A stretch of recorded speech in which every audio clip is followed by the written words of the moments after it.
Salmo 101 y traductor, P. Miguel Fuertes Lanero, osa sermón al pueblo una hipona. Tiempo pascual del año 395-1. V.1. Estamos ante un pobre que ora, y no ora en silencio. Conviene oírle y ver quién es, no sea que quizás se refiera a aquel de quien dice el apóstol que se hizo pobre por vosotros, siendo rico, para que con su pobreza os enriquecierais uno. Pero si es él, ¿cómo es pobre? Pues, ¿quién no ve que es rico? ¿Porque son los hombres ricos? Creo que por el oro, por la plata, por la servidumbre, por la hacienda. Pues bien, todas estas fueron hechas por él. ¿Y qué hay más rico que aquel, por quien fueron hechas las riquezas, incluso las que no son verdaderas? Pues por él fueron hechas también otras riquezas, el ingenio, la memoria, las costumbres, la vida, la salud corporal, el sentido, la armonía de los miembros. No hay duda de que cuando todas estas cosas se conservan bien, por ellas hasta los pobres son ricos. Por él fueron hechas también otras riquezas mayores, la fe, la piedad, la justicia, la caridad, la castidad, las buenas costumbres, si no es por gracia de aquel que justifica al impío. 2. Ya veis cuán rico es. ¿Quién es más rico, el que tiene lo que quiere, haciendo lo otro, o el que hace lo que quiere y lo tiene otro? Creo que es más rico el que hace lo que tienes, porque lo que él tiene tú no lo tienes. Ya veis cuán rico es. Y, ¿cómo hemos de creer que en este rico se cumple lo siguiente que dice el Salmo? Comí ceniza en lugar de pan, y mezclaba mi bebida con llanto. ¿A este extremo llegaron aquellas inmensas riquezas? Aquellas riquezas eran realmente excelentes, y esto, en cambio, es denigrante. ¿Qué haremos? ¿Cómo acoplaremos estas cosas tan bajas con aquellas tan excelentes? Demasiado distantes se hallan unas de otras. Aún no descubro a este pobre. Quizá es otro del que pienso. Pero sigamos investigando. ¿Por qué no me parece que se trata de este pobre? Porque me maravillo de que no te sobrecojas de espanto. Si examinas estas riquezas, en el principio existía el Verbo, y el Verbo estaba con Dios, y el Verbo era Dios.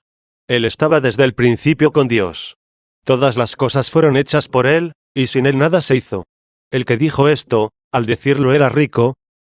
¿Cuánto más lo será aquel de quien decía, en el principio existía el Verbo, y no cualquier verbo o palabra, sino el Verbo de Dios, y no en cualquier lugar, sino con Dios, y no inactivo, sino que por él fueron hechas todas las cosas? Y sin embargo, comió ceniza como pan, y mezcló su bebida con llanto. ¿Ha de temerse que nuestra pobreza injurie tanta riqueza? Busca todavía, no sea que él sea este pobre, puesto que el Verbo se hizo carne y habitó entre nosotros. 3. Fíjate también en esta otra expresión, yo soy tu siervo e hijo de tu esclava. 4. Pon atención a aquella sierva casta, virgen y madre. Allí tomó nuestra pobreza, y se revistió de la condición de siervo, anulándose a sí mismo, para que no te espantes de sus riquezas, y por tanto no oses acercarte a él con tu miseria.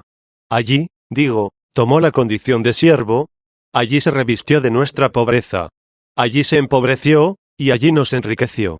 Ya nos vamos acercando a la solución del problema, al entender estas cosas de él. Sin embargo, aún no ha de darse temerariamente el veredicto. El parto de la Virgen, en el que no intervino el hombre, ni hubo atisbos de concupiscencia carnal, sino únicamente la fe enardecida, y la carne concebida del Verbo, fue como la piedra desgajada del monte sin manos algunas. 5. Nacido del vientre materno, hablaron los cielos, los ángeles anunciaron la buena nueva a los pastores. 6. La estrella condujo a los magos a adorar al Rey. 7. Simeón, lleno del Espíritu Santo, reconoció al niño Dios en sus brazos. El tiempo avanza, no para la divinidad, sino para la carne. Los indoctos ancianos se espantan, se admiran de la ciencia de un niño de 12 años. 8. Pero aun suponiendo que fueran doctos los tales ancianos, ¿qué era toda su ciencia para la sabiduría de Dios? ¿Acaso aquellos peritos no habrían de ser ignorantes, si no los socorriese la sabiduría de Dios? Crece aún en edad, y se acerca el río para ser bautizado. El bautizante reconoce a Dios y se declara indigno de desatar la correa de sus sandalias. 9. A partir de aquí, los ciegos recobran la vista, oyen los sordos, hablan los mudos, quedan limpios los leprosos, caminan los paralíticos, recobran la salud los enfermos, y resucitan los muertos. 10. 2. Ahora ya reconozco la pobreza de las riquezas, en comparación con aquel Verbo por quien fueron hechas todas las cosas. Pero, ¿cuán distante se halla todavía de la ceniza y de la bebida con llanto? Aún temo asegurar, es él. Y, sin embargo, quiero. Hay cosas aquí que me fuerzan a querer, como también hay otras que me obligan a temer. Es él, y no es él. Ya se halla en condición de siervo, ya lleva la carne frágil y mortal, ya vino a morir, y sin embargo, no se ve que se halla en esta indigencia, en vez de pan, como ceniza, y mezclo mi bebida con llanto. Añada más pobreza a su pobreza, y asimile en su cuerpo el de nuestra debilidad. 11. Sea nuestra cabeza y seamos nosotros sus miembros, hallándonos dos en una carne. Para ser primero pobre, se apartó del Padre, tomando la condición de siervo. 12. Por tanto, lo que nació de la Virgen, apártese también de la madre, y únase a su esposa, y sean dos en una sola carne. 13. Así, entonces, serán dos en una sola voz. Y ya en aquella única voz, no nos maravillemos de que sea nuestra voz, en vez de pan como ceniza, y mezclo mi bebida con llanto. Se dignó tomarnos por miembros. Luego hay penitentes entre sus miembros. No han sido excluidos y separados de su iglesia. Es más, de ningún modo uniría a sí mismo a su esposa, si no fuera por aquella voz. Haced penitencia, porque el reino de los cielos está ya cerca. 14. Oigamos, pues, ya lo que ora la cabeza. 15 y el cuerpo, el esposo. 16 y la esposa, Cristo y la iglesia, ambos uno. ¿El verbo y la carne no son sustancialmente uno? El Padre y el verbo sí lo son.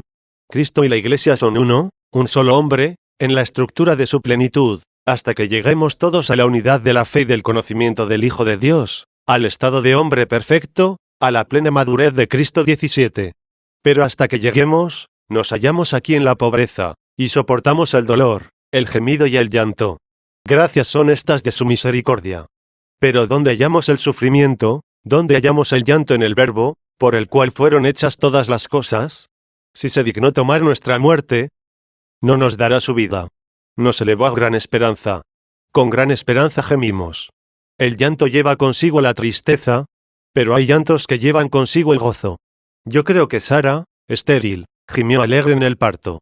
También nosotros, por temor a ti hemos concebido y dado a luz el espíritu de la salvación. 18. Oigamos, pues, a Cristo pobre en nosotros, con nosotros y por nosotros. Pues el mismo título del Salmo da a conocer al pobre. En fin, que mi opinión es que Él es este pobre. Oigamos la plegaria, y conozcamos quién la pronuncia.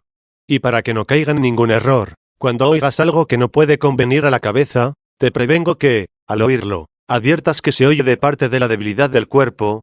De esta manera reconocerás la voz de los miembros de la cabeza. El título dice así, plegaria del pobre, que en su congoja, presenta su ruego al Señor. Este es el mismo pobre que dice en otro lugar, te invoco desde el confín de la tierra, con el corazón abatido. 19.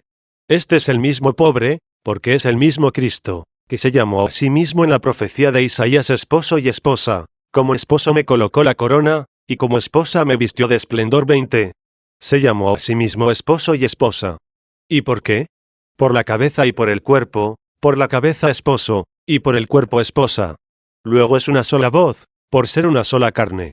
Oigámosla, y, mejor, reconozcámonos a nosotros mismos en estas palabras, y, si viéramos que nos hallamos fuera, trabajemos por encontrarnos dentro. 3. V.2-3. Escucha, Señor, mi oración, y que mi grito llegue hasta ti. Escucha, Señor, mi oración, es lo mismo que, mi grito llegue hasta ti. La repetición pone de relieve la intensidad del afecto del que eleva la súplica. No apartes tu rostro de mí. ¿Cuándo le apartó el Padre su rostro de Cristo? ¿Cuándo Dios del Hijo? Por la pobreza de los miembros, se dijo, no apartes tu rostro de mí. En cualquier día que esté angustiado, inclina tu oído hacia mí. ¿Estoy atribulado aquí abajo? ¿Tú estás arriba? Si me ensalzo, te separas. Si me humillo, inclinas tu oído hacia mí. Pero, ¿qué significa, en cualquier día que me haya angustiado? ¿Es que ahora el que suplica no está angustiado? ¿O se expresaría así, si no estuviera angustiado? Luego le bastaría con haber dicho, inclina tu oído hacia mí, que estoy angustiado. En cualquier día que me haya angustiado, inclina tu oído hacia mí. Lo dice refiriéndose a la unidad del cuerpo, en el que si un miembro padece, sufren con él todos los miembros. 21. Si sufres tú hoy, yo también sufro. Si mañana sufre otro, yo sufro. Después de esta generación sufrirán otros que vendrán, sucediendo a estos. Y yo también sufriré. Y hasta el fin del mundo, con todos los que son angustiados en mi cuerpo, yo también sufro con ellos. En cualquier día que me haya angustiado, inclina tu oído hacia mí. En cualquier día que te haya invocado, escúchame enseguida. Es lo mismo que lo anterior. Y ahora te estoy invocando, pero en cualquier día que te haya invocado, escúchame enseguida. Oró Pedro, oró Pablo, oraron los demás apóstoles, oraron los fieles de aquella época, oraron los fieles de la época siguiente, oraron los fieles del tiempo de los mártires, oran los fieles de nuestro tiempo, y orarán los fieles de los tiempos venideros. En cualquier día que te invoque, escúchame enseguida. Escúchame al instante, puesto que te pido ya lo que tú quieres darme. No cosas terrenas, como un hombre terreno, sino que, como ya redimido de la primitiva cautividad, aspiro ya al reino de los cielos. Escúchame pronto, porque solo a este deseo has prometido que, mientras estés todavía hablando, dirás, aquí estoy. 22. En cualquier día que te invoque, escúchame enseguida. ¿Por qué lo invocas? ¿Desde qué tribulación? ¿Desde qué indigencia? Tú, hombre pobre, que llamas a la puerta del rico Dios.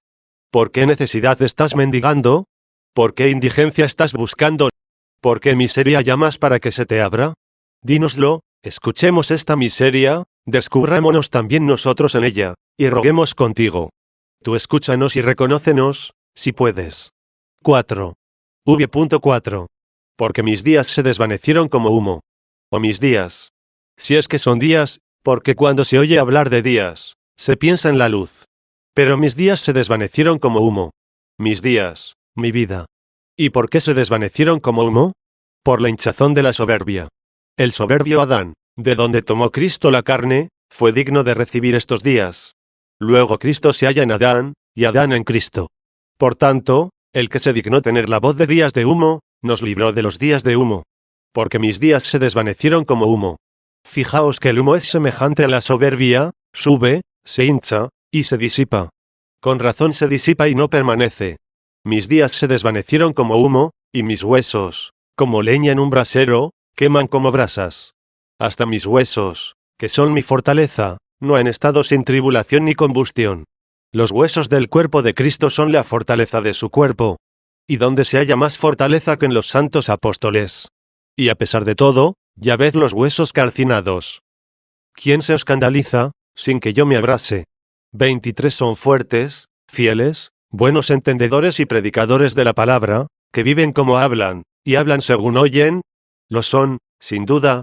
Pero todos los que soportan escándalos son braseros de sí mismos. Pues en ellos hay amor, y sobre todo en los huesos. Los huesos están dentro de todas las carnes, y las soportan todas.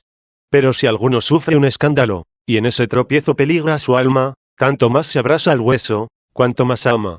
Si falta el amor, nadie se abrasa. Llegó el amor, entonces, si un miembro se compadece al padecer otro miembro. ¿Cómo se abrasan los que soportan a los otros miembros? Mis huesos, como leña en un brasero, queman como brasa. 5. V.5. Mi corazón, herido, está agostado como el heno. Contempla a Adán, de quien procede todo el género humano. Pues ¿de dónde se propagó la miseria, sino de él? ¿De dónde se hereda esta pobreza? De él.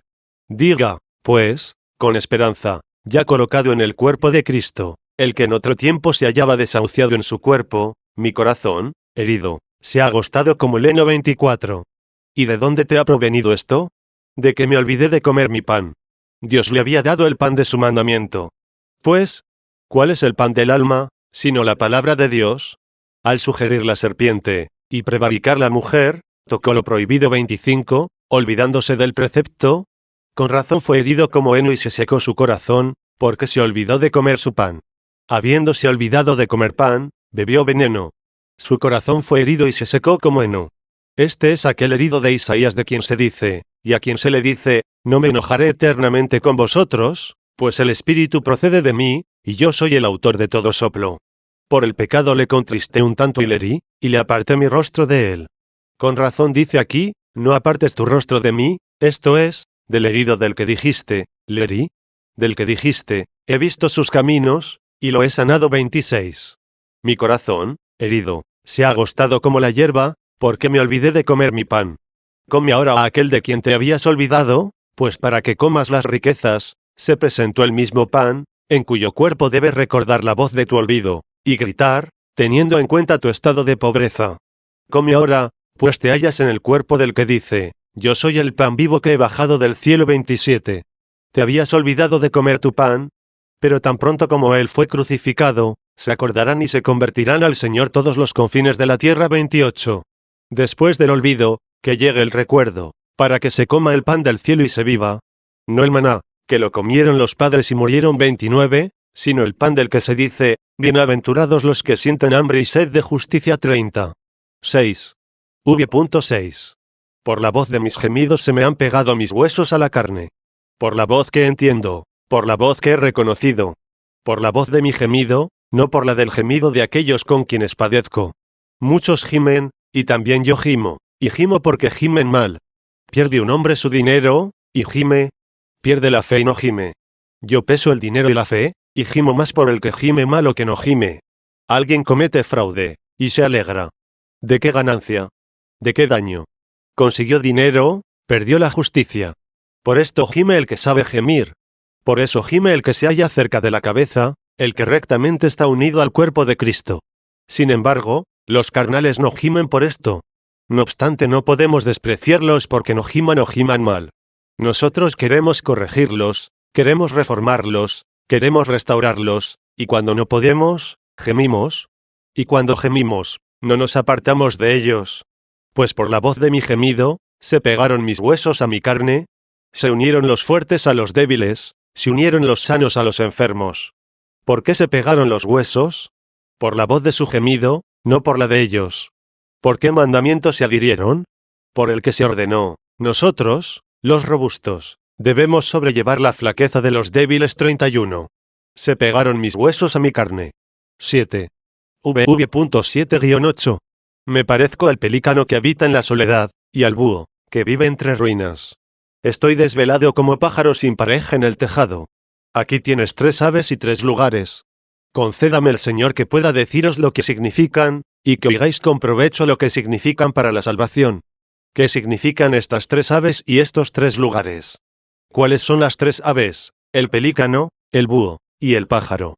¿Y cuáles son estos 3 lugares? La soledad, el paredón de ruido, y el tejado.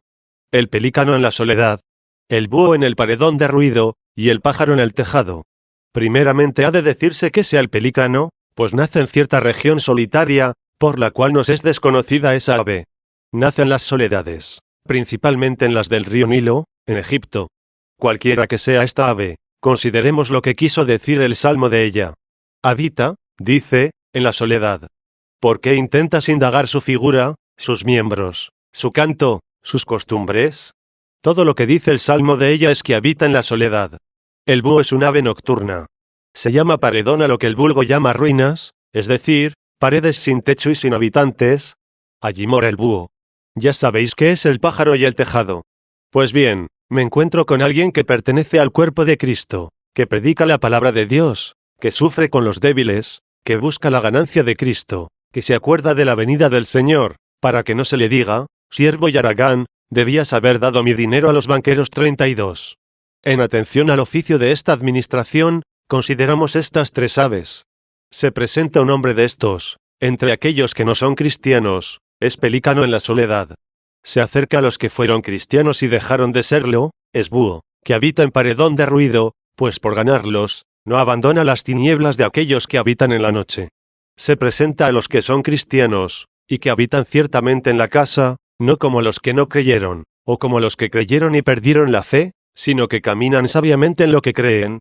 Este pájaro les grita no en la soledad, porque son cristianos, ni en el paredón de ruido, puesto que no perdieron la fe, pero sí desde el tejado, en donde más bien estando en el techo, están debajo de él, puesto que se encuentran sometidos a la carne. Este pájaro clama sobre la carne, gorjea continuamente los preceptos de Dios y no se hace carnal, poniéndose debajo del techo.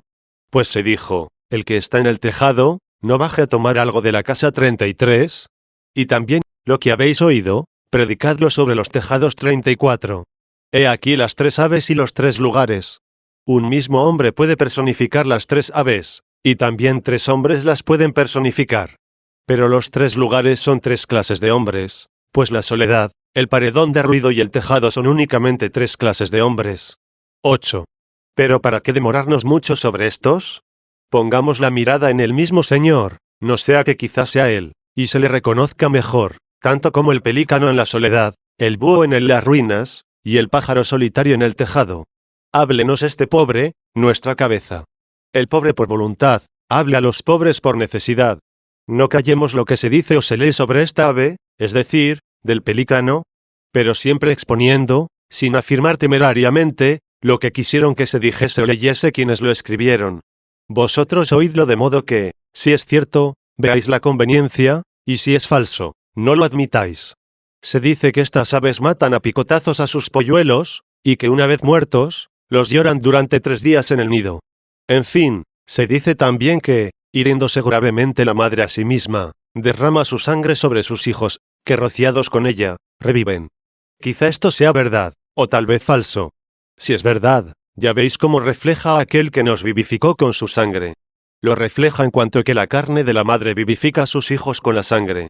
Le conviene perfectamente, puesto que él se denomina gallina, que protege a sus polluelos.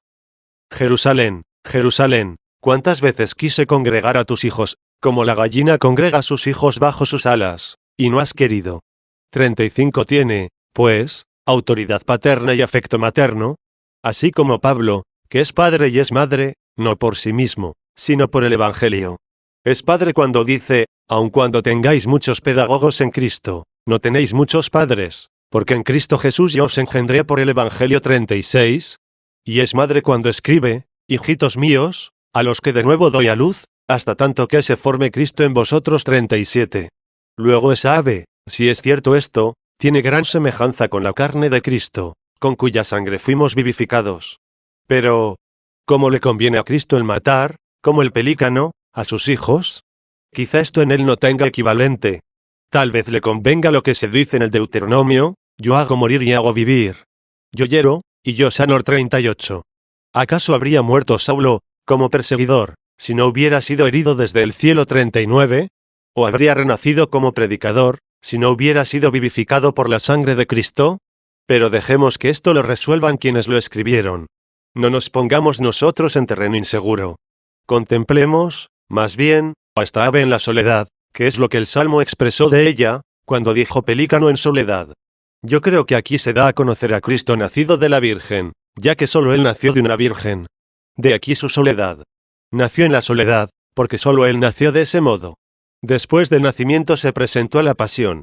¿Y por quiénes era crucificado? ¿Acaso por los que lo acompañaban? ¿Acaso por los que lo lloraban? Luego lo hicieron como en la noche de ellos, como desde el paredón de su ruina. Fijaos que este búho que habita en el paredón, ama también la noche, porque si no la amase, como diría, Padre, perdónalos, porque no saben lo que hacen. 40 después de haber nacido en la soledad, ya que solo él nació de aquella manera, y de haber padecido en las tinieblas de los judíos, como en la noche, en la prevaricación, como en las ruinas. ¿Qué sucedió? Estoy desvelado. Luego habías dormido en las ruinas, y habías dicho, me he dormido. ¿Qué significa, me he dormido? ¿Que he dormido porque quise? Amando la noche, he dormido. Pero el Salmo prosigue inmediatamente diciendo, y me he levantado 41. Esto explica lo que aquí dice, me he desvelado. Y luego, después de haber estado en vela, ¿qué hizo? Ascendió al cielo, igual que hizo el pájaro solitario en el tejado, volando y subiendo al cielo. Luego Cristo es como un pelícano por su nacimiento, un búho al morir, y como un pájaro en su resurrección, pelícano en la soledad, el único nacido de Madre Virgen. Luego en el paredón ruinoso, muerto por aquellos que no pudieron permanecer en el edificio. Y por fin el pájaro vigilando y volando solitario en el tejado, desde donde intercede por nosotros 42. Así pues, nuestra cabeza es un pájaro, y su cuerpo la tórtola. Puesto que el gorrión se ha encontrado una casa. ¿Qué casa? Está en el cielo, donde intercede por nosotros. Y la tórtola un nido para sí, la iglesia de Dios, construido con pedazos de su cruz, donde colocar sus polluelos, es decir, sus hijitos. Estoy desvelado, como pájaro solitario en el tejado. 9. V.9. Todo el día me insultaban mis enemigos, y los que me alababan conspiraban contra mí. Me alababan con sus labios, pero en su interior me preparaban emboscadas. Mira cómo eran sus alabanzas: Maestro, sabemos que eres veraz, y que enseñas el camino de Dios con franqueza, sin tener acepción de personas. Es lícito pagar tributo al César. 43. Le estás echando la zancadilla al que alabas. ¿Por qué? Porque quienes me alababan conspiraban contra mí. ¿De dónde procede este agravio? Porque he venido a hacer miembros míos a los pecadores, para que haciendo penitencia, se hagan miembros de mi cuerpo. ¿De dónde y por qué todos estos agravios y esta persecución? ¿Por qué vuestro maestro come con publicanos y pecadores? Los sanos no tienen necesidad de médico, sino los enfermos. 44. Ojalá hubierais reconocido vosotros que estabais enfermos, habríais buscado al médico, y no lo habríais matado, pereciendo con una salud falsa, debido a vuestra orgullosa demencia. 10. V.10. ¿Por qué todo el día me insultaban mis enemigos? ¿Y por qué quienes me alababan conspiraban contra mí? Porque en vez de pan, como ceniza, y mi bebida la mezclaba con llanto. Al querer contar entre sus miembros a esta clase de hombres, que habían de ser sanados y liberados, de ahí le sobrevino el ultraje. ¿Y todavía hoy? ¿Cuál es el que los paganos nos infligen a nosotros? ¿Qué pensáis, hermanos? ¿Qué pensáis que nos dicen ellos a nosotros? Vosotros corrompéis la doctrina, pervertís las costumbres del género humano. ¿Por qué nos atacas de ese modo? Dime el motivo. ¿Qué hemos hecho? Ofreciendo, dice, a todos los hombres la posibilidad de arrepentirse, prometiendo impunidad de todos los delitos, los hombres perpetran crímenes, seguros de que todos ellos han de ser perdonados al convertirse. Luego el ultraje procede de que, en lugar de pan, comí ceniza, y mezclaba mi bebida con llanto. ¿O tú que me insultas? A ti te invito a comer este pan, pues no te atreverás a decir, yo no soy pecador. Despereza tu conciencia, ponte ante el tribunal de tu espíritu, no te perdones. Examínate, que te hable el interior de tu corazón, y mira a ver si te atreves a confesarte inocente. Si se examina bien, con detención, se sentirá turbado. Si no se halaga, confesará su pecado. ¿Y qué harías? Oh desgraciado. Si no hubiera puerto de impunidad. Si únicamente hubo libertad para pecar, y falta a toda posibilidad de indulgencia y perdón de los pecados. ¿Dónde vas a estar? ¿A dónde irás? No hay duda de que este pobre por ti haya comido ceniza en lugar de pan, y que haya mezclado su bebida con llanto. ¿Y no te agrada ya una tal invitación? Al contrario, dice, porque así los hombres lo que hacen es aumentar sus pecados por la esperanza del perdón. No, al revés, aumentarían sus pecados por la desesperanza del perdón. ¿No ves, acaso, la licenciosa crueldad con que viven los gladiadores? ¿Y esto por qué? Porque al considerarse destinados a ser víctimas de la espada, quieren satisfacer su liviandad antes de derramar la sangre. ¿No te dirías tú también esto? Soy un pecador, un malvado que he de ser condenado, y no tengo esperanza alguna de perdón. ¿Y por qué no haré cuanto quiera, aunque no esté permitido? ¿Por qué no satisfacer todos mis antojos, si después de esta vida no me quedan más que tormentos? ¿No te dirías esto, y por la desesperación te harías peor? Luego más bien te corrige el que te promete perdón y dice, entrad, rebeldes, en vuestro corazón. 45. Yo no quiero la muerte del pecador, sino que se convierta y viva. 46. Sin duda alguna que, con la oferta de este puerto, arriarás las velas de la iniquidad, y volverás la proa rumbo hacia la justicia, y esperando la vida, no vas a desdeñar la medicina. Que Dios no te sea desagradable, como si, por esta promesa de perdón, les hubiera quitado toda preocupación a los pecadores. Precisamente, para que los hombres no vivieran peor por la desesperación, prometió el puerto del perdón, y para que por esta esperanza del perdón no vivieran peor, dejó incierto el día de la muerte. Así, estableciendo providentísimamente ambas cosas, los que se convierten hallan lugar en el cual han de ser recibidos, y sentirán terror los que retrasan su conversión. Come, pues, la ceniza como pan, y mezcla tu llanto con la bebida.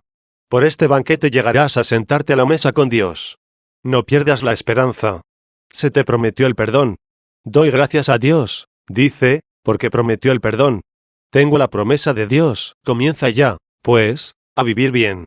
Pero responde, mañana viviré bien. ¿Dios te ha prometido el perdón? Pero el día de mañana nadie te lo ha prometido. Si has vivido mal, vive bien desde hoy. Insensato, esta noche te será arrebatada tu alma. No voy a decirte, lo que has acumulado. ¿De quién será? 47. Pero sí te diré, conforme has vivido. ¿A dónde irás a parar? Corrígete, pues, para que puedas incorporarte a Cristo, y puedas tener esta voz, que, si no me engaño, reconocerás con facilidad, en lugar de pan he comido ceniza, y mezclaba mi bebida con llanto. 11. V.11. Por tu cólera y tu indignación, porque me alzaste en vilo, me tiraste. Esta es, Señor, aquella ira tuya sobre Adán. Ira con la cual todos nacemos, y, naciendo, nos hallamos a él adheridos. Ira proveniente de la propagación de la iniquidad, ira que dimana de la masa del pecado, sobre la cual dice el apóstol, fuimos también en otro tiempo, por naturaleza, hijos de la ira, como los demás. Y por lo cual dice también el Señor, la ira de Dios permanece sobre el que se resiste a creer en el Hijo unigénito de Dios. 48. No dijo, la ira de Dios vendrá sobre él, sino permanecerá sobre él, porque no le ha sido quitada aquella con la que nació. ¿A qué viene, y qué significa aquella expresión, porque me levantaste en vilo, me tiraste? Pues no dice, porque me levantaste y me tiraste, sino, porque me levantaste, me estrellaste. Esto es, me tiraste porque me elevaste. ¿Cómo puede ser esto? Veámoslo. El hombre fue como puesto en un pedestal de honor, al ser creado a imagen de Dios. Elevado a esta dignidad, levantado del polvo, levantado de la tierra, recibió el alma racional, y así se antepuso, por la excelencia de su razón, a todas bestias, los animales, las aves y los peces. 49. Pues ¿cuál de ellos posee inteligencia? Ninguno de ellos fue hecho a imagen de Dios. Y como ninguno de ellos posee esta dignidad, así también ninguno de ellos posee esta miseria. ¿Qué animal llora por el pecado? ¿Qué ave teme el fuego eterno? Así como no participa en modo alguno de la vida bienaventurada, tampoco siente pena por las miserias. Sin embargo, el hombre, que fue creado para poseer la vida eterna, si vive bien, irá a la vida desdichada, si es que viviera mal. Luego porque me levantaste en vilo, me estrellaste. De ahí que me acompaña la pena, porque me has dado libre albedrío.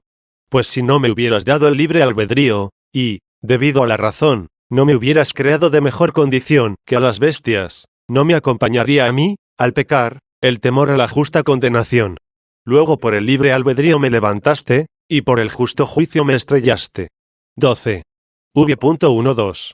Mis días pasaron como una sombra que se alarga. Tus días pudieron no haberse desvanecido, si tú no te hubieras alejado del día verdadero. Te apartaste, y has recibido los días que pasan. Te admiras de que tus días se hayan hecho semejantes a ti. Ellos son días que pasan, porque tú te descarriaste. Días como humo, por haberte envanecido. Antes había dicho, mis días se desvanecieron como humo, y ahora dice, mis días pasaron como una sombra. En esta sombra debe reconocerse el día, en esta sombra debe verse la luz, para que no se diga después, con tardío e infructuoso arrepentimiento, ¿de qué nos sirvió la soberbia, y qué nos acarreó la jactancia de las riquezas? Todo pasó como una sombra. 50. Ahora di, todo esto pasó como una sombra, pero tú no pases como sombra.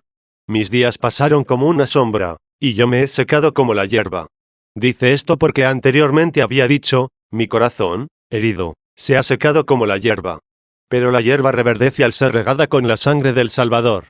Yo, como heno, me he secado, yo, como hombre que soy, después de aquella rebelión. Yo, sí, por tu justo juicio, pero tú, ¿qué? A ver qué se dice de ti. 13. V.13. Tú, en cambio, Señor, permaneces para siempre. Mis días se desvanecieron como sombra, pero tú permaneces eternamente. Que el Eterno salve al que es temporal. Porque no por haber caído yo, tú has envejecido. Tú, que tuviste poder para humillarme, lo tienes para liberarme. Pero tú, Señor, permaneces eternamente. Y tu fama va de generación en generación. Tu fama, sí, porque tú no conoces el olvido, y no de una generación, sino de generación en generación, ya que tenemos promesa de la vida presente y de la futura. 51. 14. V.14. Levántate y ten misericordia de Sión, que ya es hora y tiempo de misericordia. ¿Cuál es este tiempo? Cuando llegó la plenitud del tiempo, envió Dios a su Hijo, nacido de una mujer, nacido bajo la ley. ¿Y qué hay de Sión? Para rescatar a los que estaban bajo la ley. 52. En primer lugar a los judíos, pues de ahí procedían los apóstoles, de ahí aquel grupo de más de 500 hermanos. 53, que tenían una sola alma y un solo corazón orientados hacia Dios. 54. Por eso leemos, levántate y ten misericordia de Sión, que ya llegó la hora y el tiempo de la misericordia. ¿Cuál es este tiempo? Pues mirad, ahora es el tiempo aceptable, ahora es el día de la salvación 55. ¿Quién dice esto? El siervo de Dios, que era constructor, y que decía, vosotros sois el edificio de Dios. Y decía también, como buen arquitecto, yo puse el cimiento. Y, nadie puede poner otro cimiento que el ya puesto, que es Cristo Jesús 56. 15. V.15. ¿Y qué dice aquí el Salmo? Que tu siervo se ha complacido en sus piedras. ¿Las piedras de quién? En las piedras de Sión. Pero allí hay también algo que no son piedras. ¿Qué hay que no son piedras? ¿Cómo sigue el Salmo? Y se compadecerán de su polvo. Reconozcamos las piedras y reconozcamos el polvo de Sión. Pues no dice, se compadecerán de sus piedras, sino que dice, que tu siervo se ha complacido en sus piedras, y se compadecerán de su polvo. Ha encontrado agrado en sus piedras, pero sentirán dolor por su polvo. Yo entiendo por las piedras de Sión todos los profetas. De allí salió primero la voz de la predicación, y de allí se originó más tarde el ministerio evangélico, por cuyo pregón fue conocido Cristo. Luego tus siervos hallaron complacencia en las piedras de Sión. Pero aquellos prevaricadores, al apartarse del Señor y ofender al Creador con su mala conducta, volvieron a la tierra de donde habían salido. Ellos se convirtieron en polvo, se hicieron impíos, de los cuales se dice, no así los malvados, no así, sino como polvo que arrebata el viento de la superficie de la tierra 57. Pero espera, Señor, aguanta, Señor. Ten paciencia, Señor, que no se desencadene el viento y se lleve este polvo de la superficie de la tierra. Que vengan tus siervos, reconozcan tus palabras en las piedras, se compadezcan del polvo de Sión, y se forme el hombre a tu imagen, y diga el polvo para no perecer, acuérdate de que somos polvo 58. Y se compadecerán de su polvo. Esto se dice de Sión. Pero, ¿acaso no era polvo el que crucificó al Señor? Sí, y lo que es peor, era polvo de los muros desmoronados. Era totalmente polvo. Sin embargo, no se dijo en vano de este polvo, Padre, perdónalos, porque no saben lo que hacen. De este polvo se creó el muro de tantos miles de creyentes, que pusieron el precio de sus bienes a los pies de los apóstoles. Así, de aquel polvo surgió la nueva humanidad, reformada y hermosa. De parte de los gentiles, ¿quién vivió así? Que pocos vemos, que hayan hecho esto, en comparación con aquellos tantos millares. Pues de un golpe lo hicieron 3.000, de otro, 5.000, y todos ellos vivieron en comunión de vida, y pusieron a los pies de los apóstoles el precio de sus posesiones vendidas, para distribuir a cada uno según su necesidad, y tenían una sola alma, y un solo corazón hacia Dios 59. ¿Quién hizo esto, sino el mismo que hizo del polvo a Adán? Esto se refiere a Sión, pero no solo a Sión. 16. V.16. ¿Y cómo continúa el Salmo? Temerán los gentiles tu nombre, Señor, y todos los reyes de la tierra tu gloria. Puesto que ya te has compadecido de Sión, y tus siervos han sentido amor a sus piedras, al conocer el cimiento de los apóstoles y profetas, y que ya se ha compadecido de su polvo, para que de él se formase, o, más bien, se reconstruyera el hombre vivo. De aquí creció la predicación entre las gentes, que teman tu nombre los gentiles, y todos los reyes de la tierra tu gloria. Se levante el otro muro, el de los gentiles, y se acerque, reconociendo la piedra angular 60, y únanse los dos, que provienen de origen diverso, pero que ahora ya no van a tener sentimientos adversos entre sí. 17. V.17. Porque el Señor edificará a Sión. Esto se cumple ahora. Ea, pues, vosotros, piedras vivas, apresuraos a esta obra de la construcción, no a vuestra ruina. Es edificada Sión, guardaos de ser paredón de ruido, se edifica la torre, se edifica el arca. Recordad el diluvio. Tiene ahora esto su cumplimiento, porque el Señor edificará a Sión. Pero cuando ya se haya edificado, ¿qué sucederá después? Y el Señor aparecerá en su gloria. Para que edificase Sión, para que fuera el cimiento de Sión, ha sido visto por Sión, pero no en su gloria, lo vimos, pero no tenía aspecto atrayente ni hermosura 61. Pero cuando venga a juzgar acompañado de sus ángeles, cuando se congreguen ante él todas las naciones, cuando sean separadas las ovejas a su derecha y los cabritos a su izquierda 62, ¿no será entonces cuando verán al que traspasaron? 63 y quedarán confundidos tarde, los que rechazaron confundirse en la anterior y saludable penitencia. Edificará el Señor a Sión, y aparecerá en su gloria, Él, que anteriormente apareció allí mismo en su debilidad. 18. V.18. Atendió a la oración de los humildes, y no despreció su súplica. Esta es la obra que en la actualidad se cumple en la edificación de Sión. Los constructores ruegan, gimen, ruega y gime también aquel único pobre, como ruegan y gimen muchos pobres, porque los millares de hombres que hay entre tantos pueblos, son una sola persona, ya que la unidad la forma la paz de la Iglesia. Él es al mismo tiempo uno y muchos, uno por la caridad, y muchos por la amplitud. Luego ahora se ruega, ahora se corre. Ahora, si alguien era diverso, y se tenía como distinto, debe comer la ceniza en lugar del pan, y mezclar el llanto con la bebida. Es ahora el tiempo, cuando se edifica Sión. Ahora es cuando las piedras se colocan en la construcción. Pues, terminado el edificio e inaugurada la casa. ¿Por qué vas a correr? ¿Qué sentido tendría? Buscarás ya tarde, pedirás inútilmente, llamarías en vano, te quedarías afuera, junto con las 5 vírgenes necias 64. Por tanto, ponte ya ahora a correr, pues el Señor ha atendido la oración de los humildes, y no ha despreciado sus súplicas. 19. V.19-20. Quede esto escrito para la futura generación. Cuando se escribían estas cosas, no les eran de mucho provecho a los que convivían con quienes las escribían, pues las escribían para profetizar el Nuevo Testamento, en medio de personas que vivían según el Antiguo Testamento. Pero también aquel Antiguo Testamento había sido dado por Dios, que había colocado a su pueblo en la tierra de promisión. Pero ya que tu fama, tu memoria, que se extiende de generación en generación, no pertenece a los malvados, sino a los justos, la primera generación se refiere al Antiguo Testamento, y la otra se refiere al Nuevo.